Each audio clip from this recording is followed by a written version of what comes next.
Creating a metacognitive classroom environment. The meaning. Metacognition means reflecting on reflection or learning how to learn if one talks about its implementation in the learning environment.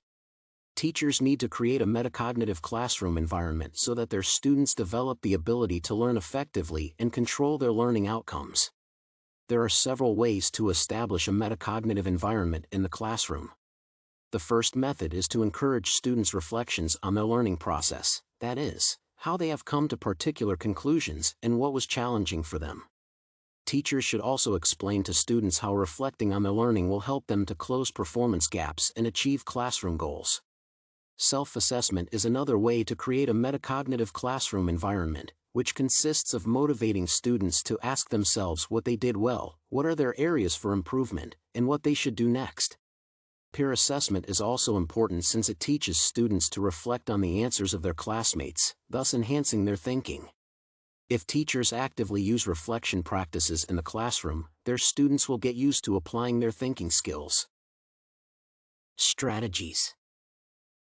Metacognitive strategies are designed to provide students with the cognitive tools necessary to solve problems on their own and assess the found solutions. For example, to solve a mathematical problem, elementary school students may be proposed to identify the problem, draw a picture, check if the drawing matches the problem, and solve the problem. For high school students, the strategy for the same type of task is quite similar but has certain additional steps since adolescents possess more knowledge at this stage of education.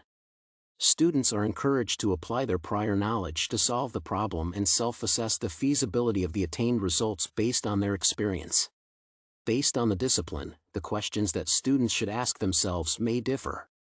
Still, the main goal is to teach them to assess their existing knowledge, the ability to integrate prior and new knowledge, and think of the ways of implementing gained information.